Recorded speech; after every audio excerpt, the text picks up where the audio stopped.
हाँ जी प्यारे ਸਾਥੀਓ ਸਤਿ ਸ਼੍ਰੀ ਅਕਾਲ ਸਾਰਿਆਂ ਨੂੰ ਸਵਾਗਤ ਆ ਸੰਡੇ ਪੈਡਾਗੋਜੀ ਦੀ ਕਲਾਸ ਦੇ ਵਿੱਚ ਤੁਹਾਡਾ ਸਭ ਦਾ ਬਹੁਤ-ਬਹੁਤ ਤੇ ਆਪਾਂ ਪਹੁੰਚ ਚੁੱਕੇ ਆ ਸੰਡੇ 10 ਤੇ ਪੂਰੀ ਪਲੇਲਿਸਟ ਜਿਹੜੀ ਆ ਉਹ ਬਣੀ ਪਈ ਆ ਜਿਹਦੇ ਵਿੱਚ ਆਪਾਂ ਐਸਐਸਟੀ ਦੀ ਪੈਡਾਗੋਜੀ ਕੀਤੀ। ਹੁਣ ਆਪਣੀ ਪੈਡਾਗੋਜੀ ਉਹ ਵਾਲੀ ਚੱਲ ਰਹੀ ਆ ਜਿਹੜੀ ਆਪਾਂ ਨੂੰ ਹਰ ਇੱਕ ਸਬਜੈਕਟ ਦੇ ਵਿੱਚ ਪੁੱਛੀ ਜਾ ਸਕਦੀ, ਜਿਵੇਂ ਸਾਡੀ ਪ੍ਰੋਗਰੈਸਿਵ ਐਜੂਕੇਸ਼ਨ ਹੋ ਗਈ ਹਨਾ, ਇਨਕਲੂਸਿਵ ਐਜੂਕੇਸ਼ਨ ਹੋ ਗਈ, ਸਾਡੀਆਂ ਐਜੂਕੇਸ਼ਨ ਪਾਲਿਸੀਆਂ ਹੋ ਗਈਆਂ, ਮਤਲਬ ਐਦਾਂ ਦੀਆਂ ਪੈਡਾਗੋਜੀ ਦੀਆਂ ਚੀਜ਼ਾਂ ਜਿਹੜੀਆਂ ਸਾਨੂੰ ਹਰ ਇੱਕ ਸਬਜੈਕਟ ਦੇ ਵਿੱਚ ਪੁੱਛੀਆਂ ਜਾ ਸਕਦੀਆਂ, ਚਾਹੇ ਤੁਹਾਡਾ ਪੇਪਰ 1 ਆ ਚਾਹੇ ਤੁਹਾਡਾ ਪੇਪਰ 2 ਆ। ਠੀਕ ਆ, ਸੋ ਅੱਜ ਦਾ ਇਸ ਤੋਂ ਪਹਿਲਾਂ ਆਰਟੀ ਐਜੂਕੇਸ਼ਨ 2009 ਬਹੁਤ ਜ਼ਿਆਦਾ ਡਿਟੇਲ ਦੇ ਵਿੱਚ ਕਰਵਾਇਆ, NCF 2005 ਬਹੁਤ ਜ਼ਿਆਦਾ ਡਿਟੇਲ ਦੇ ਵਿੱਚ ਕਰਵਾਇਆ, ਤੇ ਜਿਹੜਾ ਅੱਜ ਦਾ ਜਿਹੜਾ ਸਾਡਾ ਟੌਪਿਕ ਹੈਗਾ ਵਾ ਉਹ ਹੈਗਾ ਵਾ NEP 2020 ਨੈਸ਼ਨਲ ਐਜੂਕੇਸ਼ਨ ਪਾਲਿਸੀ। ਤੇ ਇਹਦੇ ਵਿੱਚ ਆਪਾਂ ਹੋਰ ਵੀ ਬਹੁਤ ਸਾਰੀਆਂ ਚੀਜ਼ਾਂ ਕਵਰ ਕਰਨੀਆਂ, ਜਿਵੇਂ ਸਾਡੇ ਚਾਈਲਡ ਕੇਅਰ ਸੈਂਟਰ ਆ, ਸਾਡੇ ਆਂਗਣਵਾੜੀ, ਕਾਫੀ ਜਿਵੇਂ ਸ਼੍ਰੀ ਨਰਿੰਦਰ ਮੋਦੀ ਵੱਲੋਂ ਵੀ ਸਿੱਖਿਆ ਅਭਿਆਨ ਦੇ ਵਿੱਚ ਕਾਫੀ ਨਵੀਆਂ ਚੀਜ਼ਾਂ ਲੈ ਕੇ ਆਂਦੀਆਂ ਗਈਆਂ। ਇਹ ਸਾਰੀਆਂ ਚੀਜ਼ਾਂ ਬਹੁਤ ਹੀ ਜ਼ਿਆਦਾ ਡਿਟੇਲ ਦੇ ਵਿੱਚ ਕਰਨੀਆਂ ਵਾ। ਸਭ ਤੋਂ ਪਹਿਲਾਂ ਤਾਂ ਆਪਾਂ ਸਮਝਦੇ ਆ ਕਿ ਜਿਹੜੀ ਨੈਸ਼ਨਲ ਪਾਲਿਸੀ ਐਜੂਕੇਸ਼ਨ ਆਈ, ਨੈਸ਼ਨਲ ਐਜੂਕੇਸ਼ਨ ਪਾਲਿਸੀ ਜਿਹੜੀ ਆਈ ਸੀ, ਵੇਖੋ ਵੀ ਦਿਮਾਗ ਪੜ੍ਹ ਕੇ ਮੈਂ ਨੈਸ਼ਨਲ ਪਾਲਿਸੀ ਐਜੂਕੇਸ਼ਨ ਲਿਖਿਆ ਜਦ ਕਿ ਨੈਸ਼ਨਲ ਐਜੂਕੇਸ਼ਨ ਪਾਲਿਸੀ ਆਉਣਾ ਸੀ। ਚਲੋ ਕੋਈ ਗੱਲ ਨਹੀਂ, ਗਲਤੀਆਂ ਲਿਖਿਆ ਜਾਂਦਾ ਵਾ, ਇਹਦੇ ਵਿੱਚ ਕੋਈ ਏਡੀ ਚੱਕਰ ਵਾਲੀ ਗੱਲ ਹੈ ਨਹੀਂ। ਪਰ ਜਿਵੇਂ ਦਾ ਇੱਕ ਡਾਟਾ ਤਾਂ ਜਾਂ ਜਿਵੇਂ ਦੀ ਇੱਕ ਥਿਊਰੀ ਉਹ ਕਿਸੇ ਵੀ ਸਬਜੈਕਟ ਦੀ ਜਿੰਨੀ ਡਿਟੇਲ 'ਚ ਮੈਂ ਕਰਵਾ ਰਹੀ ਹਾਂ, ਪੂਰੇ YouTube ਤੇ ਤੁਹਾਨੂੰ ਕਿਸੇ ਵੀ ਇੰਨੀ ਡਿਟੇਲ ਦੇ ਵਿੱਚ ਕਿਤੇ ਵੀ ਤੁਹਾਨੂੰ ਨਹੀਂ ਮਿਲਣੀ। ਕਲਾਸ ਨੂੰ ਸ਼ੇਅਰ ਕਰ ਦਿਆ ਕਰੋ, ਠੀਕ ਆ। ਸੋ ਜਿਹੜੀ ਸਾਡੀ NEP 2020 ਆ, ਇਹ 3 ਸਾਲ ਤੋਂ ਲੈ ਕੇ 12ਵੀਂ ਕਲਾਸ ਤੱਕ ਪਾਠਕ੍ਰਮ ਦਾ ਪੁਨਰਗਠਨ ਇਹਦੇ ਵਿੱਚ ਕੀਤਾ ਗਿਆ ਸੀ। ਜੇਕਰ ਤੁਹਾਨੂੰ ਕੋਈ ਪੁੱਛੇ ਵੀ ਨੈਸ਼ਨਲ ਐਜੂਕੇਸ਼ਨ ਪਾਲਿਸੀ ਦੇ ਵਿੱਚ ਮੇਨ ਗੱਲ ਕੀ ਸੀ, ਇਹਦੇ ਵਿੱਚ ਮੇਨ ਇਹੀ ਸੀ ਕਿ 3 ਸਾਲ ਤੋਂ ਲੈ ਕੇ ਤੇ 12ਵੀਂ ਕਲਾਸ ਤੱਕ ਜਿਹੜਾ ਪਾਠਕ੍ਰਮ ਆ ਉਹਦਾ ਪੁਨਰਗਠਨ ਕੀਤਾ ਗਿਆ ਸੀ। ਤੇ ਜੇਕਰ ਪੁੱਛਿਆ ਜਾਵੇ ਕਿ ਨੈਸ਼ਨਲ ਐਜੂਕੇਸ਼ਨ ਪਾਲਿਸੀ ਕਿੰਨੇ ਸਾਲ ਤੱਕ ਦਾ ਬੱਚਾ ਸਕੂਲ ਵਿੱਚ ਪਾਉਣ ਦੀ ਗੱਲ ਕਰਦੀ ਆ, ਤੁਹਾਡਾ ਆਨਸਰ ਆਉਣਾ ਚਾਹੀਦਾ ਵਾ 3 ਸਾਲ ਦਾ ਬੱਚਾ ਸਕੂਲ ਦੇ ਵਿੱਚ ਪਾਉਣਾ। ਇਹ ਸਾਨੂੰ ਨੈਸ਼ਨਲ ਐਜੂਕੇਸ਼ਨ ਪਾਲਿਸੀ ਕਹਿੰਦੀ ਆ, ਤੇ ਅਸੀਂ 2.5 ਸਾਲ ਦਾ ਬੱਚਾ ਚੱਕ ਕੇ ਸਕੂਲ ਦੇ ਵਿੱਚ ਪਾ ਆਉਂਦੇ ਆ। ਇਹ ਚੀਜ਼ਾਂ ਗਲਤ ਨੇ, ਇਹੋ ਜਿਹੀਆਂ ਗੱਲਾਂ ਸਾਡੀਆਂ ਐਜੂਕੇਸ਼ਨ ਪਾਲਿਸੀਆਂ ਜਿਹੜੀਆਂ ਵਾ ਉਹ ਨਹੀਂ ਦੱਸਦੀਆਂ, ਠੀਕ ਆ। ਸੋ ਹੁਣ ਆਪਣਾ ਮੇਨ ਸ਼ੁਰੂ ਹੋ ਜਾਣਾ ਵਾ, ਤੁਸੀਂ ਕਾਪੀ ਪੈਨ ਲੈ ਲੈਣਾ ਵਾ ਤੇ ਨਾਲ ਦੀ ਨਾਲ ਜਿਹੜਾ ਵਾ ਤੁਸੀਂ ਇਸ ਪੁਆਇੰਟ ਨੂੰ ਲਿਖਦੇ ਜਾਣਾ ਵਾ, ਠੀਕ ਆ। ਜੇਕਰ ਤੁਹਾਨੂੰ ਪੁੱਛਿਆ ਜਾਵੇ ਵੀ ਪਹਿਲੀ ਐਜੂਕੇਸ਼ਨ ਪਾਲਿਸੀ ਕਦੋਂ ਆਈ ਸੀ, ਉਹ ਆਈ ਸੀ 1968 ਦੇ ਸਮੇਂ, ਜਦੋਂ ਕਿਹੜਾ ਟਾਈਮ ਪੀਰੀਅਡ ਚੱਲਦਾ ਪਿਆ ਸੀ, ਇੰਦਰਾ ਗਾਂਧੀ ਦਾ ਟਾਈਮ ਪੀਰੀਅਡ ਜਦੋਂ ਚੱਲਦਾ ਪਿਆ ਸੀ। ਇੰਦਰਾ ਗਾਂਧੀ ਦੇ ਟਾਈਮ ਪੀਰੀਅਡ ਵੇਲੇ, ਜਦੋਂ ਇੰਦਰਾ ਗਾਂਧੀ ਪ੍ਰਧਾਨ ਮੰਤਰੀ ਸੀ, ਠੀਕ ਆ। ਉਸ ਤੋਂ ਬਾਅਦ ਜਿਹੜੀ ਸਾਡੀ ਦੂਜੀ ਐਜੂਕੇਸ਼ਨ ਪਾਲਿਸੀ ਆਈ ਉਹ ਆਈ ਸੀ 1986 ਦੇ ਵਿੱਚ। ਜਿਹੜੀ ਸਾਡੀ ਦੂਜੀ ਆਈ ਸੀ ਉਹ ਆਈ ਸੀ 1986 ਦੇ ਵਿੱਚ। ਉਦੋਂ ਕਿਹਦਾ ਟਾਈਮ ਪੀਰੀਅਡ ਚੱਲਦਾ ਪਿਆ ਸੀਗਾ, ਰਾਜੀਵ ਗਾਂਧੀ ਦਾ ਟਾਈਮ ਪੀਰੀਅਡ, ਠੀਕ ਆ। ਤੇ ਇਹ ਜਿਹੜੀ ਆਪਣੀ ਦੂਜੀ ਆਈ ਨਾ 1986 ਦੇ ਵਿੱਚ, ਇਹਨੂੰ 1992 ਦੇ ਵਿੱਚ ਕੀ ਕੀਤਾ ਗਿਆ ਸੀਗਾ, ਮੋਡੀਫਾਈ ਕੀਤਾ ਗਿਆ ਸੀ। ਕੀ ਕੀਤਾ ਗਿਆ ਸੀ? ਮੋਡੀਫਾਈ ਕੀਤਾ ਗਿਆ ਸੀ। ਜਾਂ ਐ ਕਹਿ ਲਓ ਵੀ 1968 ਵਾਲੀ ਐਜੂਕੇਸ਼ਨ ਪਾਲਿਸੀ ਤੇ 1986 ਵਾਲੀ ਐਜੂਕੇਸ਼ਨ ਜਿਹੜੀ ਪਾਲਿਸੀ ਆ ਉਹਦੇ ਵਿੱਚ ਕੁਝ ਸੁਧਾਰ ਕੀਤੇ ਗਏ ਸੀ 1992 ਦੇ ਰਾਹੀਂ, ਜਾਂ ਮੋਡੀਫਾਈ ਕਹਿ ਲਓ ਜਾਂ ਸੁਧਾਰ ਕਹਿ ਲਓ। ਜਦੋਂ 1992 ਦੇ ਵਿੱਚ ਜਦੋਂ ਇਹ ਸੁਧਾਰ ਹੋਏ, ਉਦੋਂ ਕਿਹਦਾ ਟਾਈਮ ਪੀਰੀਅਡ ਚੱਲਦਾ ਪਿਆ ਸੀ, ਨਰਸਿਮਹਾ ਰਾਓ ਦਾ, ਨਰਸਿਮਹਾ ਰਾਓ ਪ੍ਰਧਾਨ ਮੰਤਰੀ ਦਾ, ਨਰਸਿਮਹਾ ਰਾਓ ਦਾ ਟਾਈਮ ਪੀਰੀਅਡ ਚੱਲਦਾ ਪਿਆ ਸੀ।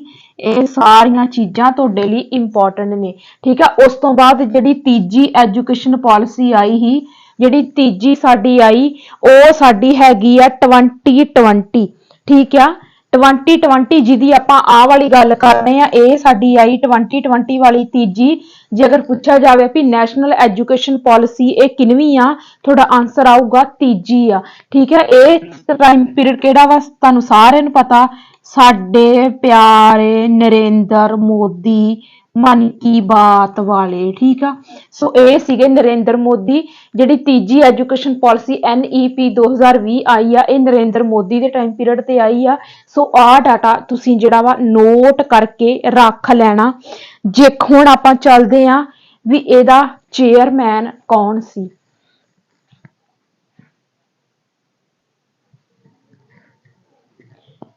जेकर ਆਪਾਂ NEP ਦੇ ਚੇਅਰਮੈਨ ਦੀ ਗੱਲ ਕਰੀਏ ਤੇ ਇਹਦਾ ISRO ਕਹਿ ਲਓ ਜਾਂ ਚੇਅਰਮੈਨ ਕਹਿ ਲਓ, ਉਹ ਹੈਗਾ ਸੀ ਚੀਫ ਡਾਕਟਰ ਕੇ ਕਸਤੂਰੀ ਰੰਗਨ। ਠੀਕ ਆ, ਜਰੂਰ ਯਾਦ ਰੱਖਣਾ, ਇਹ ਬੰਦਾ ਬਹੁਤ ਜ਼ਿਆਦਾ ਇੰਪੋਰਟੈਂਟ ਆ ਤੇ ਇੰਨੀ ਡਿਟੇਲ ਦੇ ਵਿੱਚ ਤੁਹਾਨੂੰ ਕਿਸੇ ਵੀ ਨੇ ਨਹੀਂ ਕਰਾਉਣਾ। ਸੋ NEP ਜਿਹੜੀ ਸਾਡੀ ਨੈਸ਼ਨਲ ਐਜੂਕੇਸ਼ਨ ਪਾਲਿਸੀ 2020 ਆਈ ਆ, ਇਹਦਾ ਚੇਅਰਮੈਨ ਹੈਗਾ ਸੀ ਡਾਕਟਰ ਕੇ ਕਸਤੂਰੀ ਰੰਗਨ। ਠੀਕ ਹੈ, prepared draft of this education policy, ਕਿਉਂਕਿ ਇਹਦਾ ਜਿਹੜਾ ਡਰਾਫਟ ਸੀਗਾ ਐਜੂਕੇਸ਼ਨ ਪਾਲਿਸੀ ਦਾ, ਉਹ ਕਿਹਨੇ ਤਿਆਰ ਕੀਤਾ, ਉਹ ਕਸਤੂਰੀ ਰੰਗਨ ਨੇ ਤਿਆਰ ਕੀਤਾ ਸੀਗਾ। ਉਸ ਤੋਂ ਬਾਅਦ ਇਹ ਪੁਆਇੰਟ ਕਿ 3 ਸਾਲ ਤੱਕ ਦਾ ਬੱਚਾ 3 ਸਾਲ ਤੱਕ ਦਾ ਬੱਚਾ ਕਿੱਥੇ ਜਾਵੇਗਾ, ਸਕੂਲ ਜਾਵੇਗਾ। ਸਕੂਲ ਜਾਵੇਗਾ, ਇਹਦਾ ਮੇਨ ਪੁਆਇੰਟ ਪਹਿਲਾ ਤਾਂ ਇਹੀ ਆ। ਤੇ ਦੂਜਾ ਇਹਦਾ ਮੇਨ ਪੁਆਇੰਟ ਇਹ ਆ ਵੀ ਜਿੰਨੀਆਂ ਵੀ ਜਿਹੜੀਆਂ ਵਾ 3 ਭਾਸ਼ਾਈ, ਠੀਕ ਹੈ, 3 ਭਾਸ਼ਾਈ ਫਾਰਮੂਲਾ ਵਰਤਿਆ ਜਾਵੇਗਾ। ਜੇਕਰ ਇਹ 3 ਭਾਸ਼ਾਈ ਫਾਰਮੂਲਾ ਵਰਤਿਆ ਜਾਵੇਗਾ ਭਾਰਤ ਦੇ ਸਕੂਲਾਂ ਦੇ ਅੰਦਰ, ਭਾਸ਼ਾਵਾਂ ਕਿਹੜੀਆਂ ਹੋਣੀਆਂ ਚਾਹੀਦੀਆਂ ਵਾ, ਭਾਰਤੀ ਭਾਸ਼ਾਵਾਂ ਹੋਣੀਆਂ ਚਾਹੀਦੀਆਂ ਆ। ਭਾਰਤੀ ਭਾਸ਼ਾਵਾਂ ਸਟੇਟ ਵਾਈਜ਼, ਜਿਹੜੀ ਸਟੇਟ ਦੀ ਜਿਹੜੀ ਮਦਰ ਟੰਗ ਹੋਊਗੀ ਉਹ ਹੋਊਗੀ ਉੱਥੋਂ ਦੀ ਪਹਿਲੀ ਭਾਸ਼ਾ ਸਕੂਲ ਦੇ ਵਿੱਚ। ਆ 2 ਪੁਆਇੰਟ ਜਿਹੜੇ ਨੇ ਨੈਸ਼ਨਲ ਐਜੂਕੇਸ਼ਨ ਪਾਲਿਸੀ 2020 ਦੇ ਮੇਨ ਪੁਆਇੰਟ ਨੇ, ਇਸ ਚੀਜ਼ ਨੂੰ ਧਿਆਨ ਦੇ ਵਿੱਚ ਰੱਖਿਓ। ਉਸ ਤੋਂ ਬਾਅਦ ਕਿਹੜੀ ਸਟੇਜ ਤੇ ਕਿਹੜੀ ਕਲਾਸ ਦੀ ਗੱਲ ਕਰਦਾ ਵਾ, ਇਹ ਬਹੁਤ ਜ਼ਿਆਦਾ ਇੰਪੋਰਟੈਂਟ ਆ। ਉਹਦਾ ਇੱਕ ਮੈਂ ਤੁਹਾਨੂੰ ਬਾਕਸ ਹੀ ਬਣਾ ਕੇ ਸਮਝਾਉਣੀ ਆ, ਤੁਸੀਂ ਉਸੇ ਤਰ੍ਹਾਂ ਉਸ ਚੀਜ਼ ਨੂੰ ਨੋਟ ਕਰ ਲੈਣਾ। ਇਸ ਬਾਕਸ ਨੂੰ ਇਸੇ ਤਰ੍ਹਾਂ ਹੀ ਆਪਣੀ ਕਾਪੀ ਤੇ ਬਣਾ ਲਿਓ। ਇੱਕ ਸਾਈਡ ਆਪਾਂ ਲਿਖ ਲਿਆ ਵਾ ਈਅਰ, ਇੱਕ ਸਾਈਡ ਤੇ ਆਪਾਂ ਸਟੇਜ ਲਿਖ ਲਈ ਆ, ਇੱਕ ਸਾਈਡ ਤੇ ਆਪਾਂ ਲਿਖ ਲਿਆ ਉਹਦੀ ਡਿਟੇਲ। ਵੇਖੋ ਜਿਹੜਾ 5 ਸਾਲ ਦਾ ਸਮਾਂ, 5 ਸਾਲ ਦੀ ਉਮਰ ਜਿਹੜੀ ਆ ਬੱਚੇ ਦੀ, ਉਹ ਹੁੰਦੀ ਆ ਬੁਨਿਆਦੀ ਪੜਾਅ, ਜਿਹਨੂੰ ਅਸੀਂ ਇੰਗਲਿਸ਼ ਦੇ ਵਿੱਚ ਫਾਊਂਡੇਸ਼ਨ ਸਟੇਜ ਕਹਿ ਦਿੰਦੇ ਆ। ਮਤਲਬ 3 ਸਾਲ 3 ਈਅਰ ਆਫ ਆਂਗਣਵਾੜੀ ਔਰ ਪ੍ਰੀ ਪ੍ਰਾਇਮਰੀ ਸਕੂਲ। ਮਤਲਬ ਇਹ ਕਿ 3 ਸਾਲ ਜਿਹੜੇ ਆ ਬੱਚੇ ਦੇ, ਉਹ ਅਸੀਂ ਕਿੱਥੇ ਲਵਾਉਣੇ ਆ, ਬੱਚੇ ਦੇ 3 ਸਾਲ ਜਾਂ ਤਾਂ ਆਂਗਣਵਾੜੀ ਸੈਂਟਰ ਦੇ ਵਿੱਚ ਲਵਾਉਣੇ ਆ, ਜਾਂ ਅਸੀਂ ਕਿਸੇ ਪ੍ਰੀ ਪ੍ਰਾਇਮਰੀ ਸਕੂਲ ਦੇ ਵਿੱਚ ਬੱਚੇ ਦੇ ਇਹ 3 ਸਾਲ ਲਗਾਉਣੇ ਆ। ਉਸ ਤੋਂ ਬਚ ਕੇ ਸਾਡੇ 2 ਸਾਲ, ਜਿਹੜੇ ਸਾਡੇ 2 ਸਾਲ ਉਹ ਆਉਣਗੇ ਸਾਡੇ ਪਹਿਲੀ ਕਲਾਸ ਦੇ ਵਿੱਚ ਤੇ ਦੂਜੀ ਕਲਾਸ ਦੇ ਵਿੱਚ। ਵੇਖੋ ਜਿਹੜਾ ਪਹਿਲਾ 3 ਸਾਲਾਂ ਦਾ ਸਮਾਂ ਉਹ ਕਿੱਥੇ ਲਾਉਣਾ ਵਾ, ਜਾਂ ਤਾਂ ਆਂਗਣਵਾੜੀ ਜਿਹੜੇ ਸੈਂਟਰ ਆ ਉਹਨਾਂ ਦੇ ਵਿੱਚ ਕਰਾਉਣਾ, ECC ਉਹ ਵੀ ਮੈਂ ਤੁਹਾਨੂੰ ਕਰਵਾਉਣੀ ਆ ਹਨਾ। 3 ਸਾਲ ਜਿਹੜੇ ਉਹ ਕਿੱਥੇ ਹੋ ਗਏ, ਆਂਗਣਵਾੜੀ ਸੈਂਟਰ ਦੇ ਵਿੱਚ, ਤੇ ਜਿਹੜੇ ਬਾਕੀ 2 ਸਾਲ ਬਚ ਗਏ ਉਹ ਕਿਹਦੇ ਵਿੱਚ, ਕਲਾਸ ਪਹਿਲੀ ਤੇ ਦੂਜੀ ਦੇ ਵਿੱਚ। 5 ਸਾਲ ਦੀ ਸਟੇਜ ਜਿਹੜੀ ਆ ਉਹ ਹੋ ਗਈ ਕਵਰ, ਜਿਹੜੀ ਕਿ ਸਾਡੀ ਫਾਊਂਡੇਸ਼ਨ ਸਟੇਜ ਆ। ਗੱਲ ਕਲੀਅਰ ਹੋ ਗਈ, ਹੋਪ ਸੋ। ਮੈਨੂੰ ਪਤਾ ਵੀ ਤੁਹਾਨੂੰ ਸਮਝ ਲੱਗ ਗਈ, ਕਿਉਂਕਿ ਮੈਂ ਬਹੁਤ ਹੀ ਆਸਾਨ ਭਾਸ਼ਾ ਦੇ ਵਿੱਚ ਸਮਝਾਉਣੀ ਹੁੰਦੀ ਆ, ਬਹੁਤ ਹੀ ਆਸਾਨ ਤਰੀਕੇ ਦੇ ਨਾਲ ਇੱਕ ਬਾਕਸ ਬਣਾ ਕੇ। 3 ਸਾਲ ਦੇ ਸਮੇਂ ਤੇ ਆ ਜਾਓ। ਤਿਆਰੀ ਦਾ ਪੜਾਅ, ਤਿਆਰੀ ਦਾ ਪੜਾਅ ਮਤਲਬ ਇਹ ਵੀ ਇਹ ਜਿਹੜੀ ਸਾਡੀ ਹੈਗੀ ਆ ਅਗਲੀ ਸਟੇਜ ਆ ਜਾਂਦੀ ਆ, ਜਿਹਦੇ ਵਿੱਚ ਬੱਚਾ ਜਿਹੜਾ ਹੈਗਾ ਵਾ, ਮਤਲਬ ਇਹ ਵੀ ਜਿਹੜੀ ਇਹ ਅਗਲੇ 3 ਸਾਲ ਆ, ਇਹ ਪਹਿਲੇ 5 ਸਾਲ ਆ, ਇਹ ਅਗਲੇ 3 ਸਾਲ ਆ, ਇਹਨੂੰ ਕਿਤੇ ਉਮਰ ਨਾ ਮੰਨ ਕੇ ਚੱਲਿਓ। ਠੀਕ ਆ, ਇਹ ਜਿਹੜੇ ਆ ਸਟੇਜ ਦਾ ਸਮਾਂ ਵਾ, ਪਹਿਲੇ 5 ਸਾਲ, ਫਿਰ ਅਗਲੇ 3 ਸਾਲ, ਫਿਰ ਉਦੋਂ ਅਗਲੇ 3 ਸਾਲ, ਫਿਰ ਉਦੋਂ ਅਗਲੇ 4 ਸਾਲ। ਕਿੰਨੇ ਹੋ ਗਏ, 5 6 7 8 9 10 11 12 13 14 15 ਤੇ 15 16 ਸਾਲ ਦਾ ਬੱਚਾ, 16 ਸਾਲ ਦਾ ਬੱਚਾ 12 ਕਰ ਜਾਂਦਾ। ਇਹ ਚੀਜ਼ ਤੁਹਾਨੂੰ ਪਤਾ ਹੋਣੀ ਚਾਹੀਦੀ। ਸੋ ਅਗਲੇ 3 ਸਾਲ ਤੇ ਪਹਿਲੇ 3 ਸਾਲ ਉਹਨੇ ਕਿੱਥੇ ਲਾਏ, ਆਂਗਣਵਾੜੀ ਦੇ ਵਿੱਚ। ਇਹ NEP ਕਹਿ ਰਹੀ ਆ, ਠੀਕ ਹੈ। ਤੇ ਜਿਹੜੇ 2 ਸਾਲ ਆ ਅਗਲੇ, ਉਹ ਆ ਗਏ ਬੱਚੇ ਦੇ ਪਹਿਲੀ ਦੂਜੀ ਕਲਾਸ ਦੇ ਵਿੱਚ। ਅਗਲੇ 3 ਸਾਲ ਜਿਹੜੇ ਆ ਬੱਚੇ ਦੇ, ਉਹ ਕਿਹੜੀਆਂ ਕਲਾਸਾਂ ਦੇ ਵਿੱਚ ਲੱਗਣੇ ਚਾਹੀਦੇ ਆ, ਤੀਜੀ ਕਲਾਸ ਦੇ ਵਿੱਚ, चौथी क्लास दे विच ते पंजवीं क्लास दे विच। गल क्लीयर हो गई। अगले 3 साल जिहड़े आ दूजी क्लास करन तो बाद अगले 3 साल जिहड़े आ ਉਹ तीजी क्लास ते चौथी क्लास ते पंजवीं क्लास च लगने चाहिए आ। उस तो बाद अगले 3 साल जिहड़े आ उत्थे आ जांदी है साडी मिडल स्टेज माध्यमिक पद्धर ਜਿਹੜੇ पेपर ਦੀ ਤਿਆਰੀ ਅਸੀਂ कर रहे हैं PSTET वाले। ठीक है, क्योंकि सानू माध्यमिक पद्धर ਦੇ ਇੱਥੋਂ ਤੁਹਾਨੂੰ क्वेश्चन बहुत पूछे जाते हैं। 6वीं क्लास तो लैके 8वीं तक के बच्चों की एजुकेशन बारे सानू बहुत ज़्यादा क्वेश्चन पूछे जाते क्योंकि साडा पेपर 2 वालों के संबंध किहदे नाल आ इहदे नाल आ। ठीक है, ਜਿਹੜੇ ETT पेपर 1 वाले आ उन्हां दा संबंध आ वाली स्टेज दे नाल आ। चाहे तुहाडा पेपर 1 आ चाहे 2 आ, सारिਆਂ ਲਈ ਇਹ क्लास बहुत ज़्यादा इंपॉर्टेंट है, ध्यान दे विच रखना। ठीक है, तीजी क्लास तो लैके 5th क्लास तक बच्चे दे कोल 3 साल जिहड़े आ ਉਹ ਲਵਾਉਣੇ ਚਾਹੀਦੇ ਆ। ठीक है, अगली तीजी स्टेज आ जिहड़ी कि मिडल स्टेज आ ਉਹ आ जाती है साडी क्लास 6 तो लैके 8th तक। ठीक है, जिहदे विच असीं BEd वाले आउणे आ। उस तो बाद आ जाओ अगले 4 साल। अगले 4 साल जिहड़े आ ਉੱਥੇ जाके साडा किहड़ा पद्धर आ जांदा वा, साडा ਸਕੈਂਡਰੀ पद्धर आ जांदा वा, ਸਕੈਂਡਰੀ स्टेज आ जांदी आ। ਇਹਦੇ ਵਿੱਚ ਬੱਚੇ ਦੇ 4 ਸਾਲ ਲੱਗਣੇ ਚਾਹੀਦੇ ਆ, यानी कि ਇਹਨਾਂ 4 ਸਾਲਾਂ ਦੇ ਵਿੱਚ ਬੱਚੇ ਦੇ 9ਵੀਂ 10ਵੀਂ 11ਵੀਂ 12ਵੀਂ ਇਹ 4 ਕਲਾਸਾਂ ਜਿਹੜੀਆਂ ਬੱਚੇ ਦੀਆਂ ਹੋਣੀਆਂ ਚਾਹੀਦੀਆਂ ਅਗਲੇ 4 ਸਾਲਾਂ ਦੇ ਵਿੱਚ। ਸੋ ਇੱਥੇ ਆ ਕੇ ਸਟੂਡੈਂਟ ਚੋਇਸ ਆਫ ਸਟੂਡੈਂਟ ਨਹੀਂ ਆਉਣਾ, ਸਬਜੈਕਟ ਆਉਣਾ ਵਾ। ठीक है, बाय मिस्टेक लिखा गया, कोई गल नहीं। स्टूडेंट चॉइस ऑफ सबजैक्ट मतलब कि इत्थे इस स्टेज ते आके जिहड़े बच्चे दे सबजैक्ट ने ओहदी चॉइस दे अनुसार आ जांदे ने। ओह अपनी चॉइस दे अनुसार जिहड़ा वा सबजैक्ट रख सकदा। जिवें 11वीं 12वीं क्लास दे विच कोई आर्ट्स रख लैंदा वा, कोई मैडिकल रख लैंदा, कोई नॉन मैडिकल रख लैंदा, कोई कमर्स रख लैंदा। इत्थे आके बच्चे दी जिहड़ी आ ओह चॉइस हो जांदी आ। उस तो बाद आपां जाने कोठारी कमीशन ते। उस तो बाद आपां जाने आ कोठारी कमीशन ते।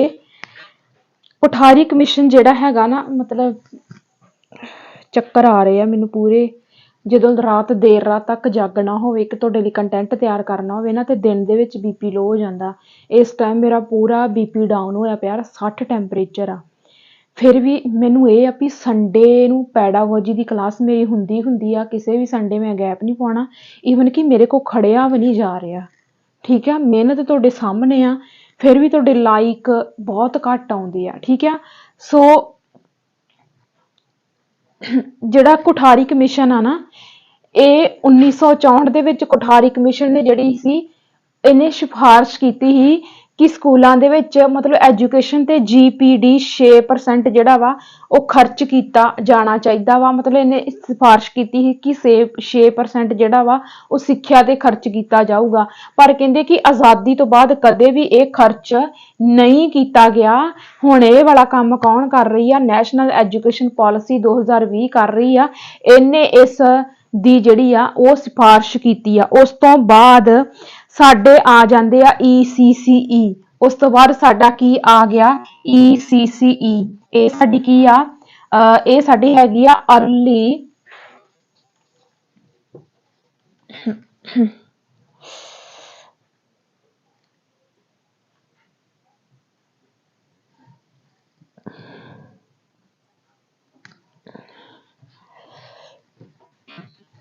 Early childhood care and education. ਇਹ ਇਹਦੀ ਫੁੱਲ ਫਾਰਮ ਆ। ਜੇਕਰ ਪੁੱਛਿਆ ਜਾਵੇ ਕਦੋਂ ਆਈ ਸੀ 2013 ਦੇ ਵਿੱਚ। ਕਦੋਂ ਆਈ ਸੀ? 2013 ਦੇ ਵਿੱਚ ਆਈ ਸੀ। ਮੇਰੀ ਨਾ ਸਿਹਤ ਜ਼ਿਆਦਾ ਖਰਾਬ ਹੋ ਗਈ ਆ, मतलब ਮੈਨੂੰ ਪੂਰੇ ਚੱਕਰ ਆ ਰਹੇ ਆ ਤੇ ਕਲਾਸ ਕੰਟੀਨਿਊ ਨਹੀਂ ਹੋ ਪਾਉਣੀ। ECCE ਜਿਹੜੀ ਆ ਇਹ ਆਪਾਂ ਕੰਟੀਨਿਊ ਕਰਾਂਗੇ ਬਾਅਦ ਵਿੱਚ ਜੇਕਰ ਥੋੜਾ ਹੁੰਦਾ ਵਾ ਠੀਕ ਮੈਨੂੰ ਲੱਗਦਾ ਵਾ। ਤੇ ECCE ਦੀ ਕਲਾਸ ਜਿਹੜੀ ਆ ਆਪਾਂ ਅੱਗੇ ਕੰਟੀਨਿਊ ਕਰ ਦਿੰਨੇ ਆ। ਐਮ ਰੀਅਲੀ ਸੌਰੀ, मतलब मेरे को जिस एनर्जी ਦੇ ਨਾਲ ਮੈਂ ਪੜਾਉਣੀ ਆ ਉਸ એનર્ਜੀ ਦੇ ਨਾਲ ਮੇਰੇ ਤੋਂ ਨਹੀਂ ਪੜਾਇਆ ਜਾ ਰਿਹਾ। ਠੀਕ ਹੈ, ECCE ਨੂੰ ਆਪਾਂ ਕੰਟੀਨਿਊ ਕਰਦੇ ਆ। ਠੀਕ ਹੈ, ਤੇ ਇਹਦੇ ਲਈ ਤੁਸੀਂ ਵੇਟ ਕਰ ਲਿਓ। ਸੌਰੀ।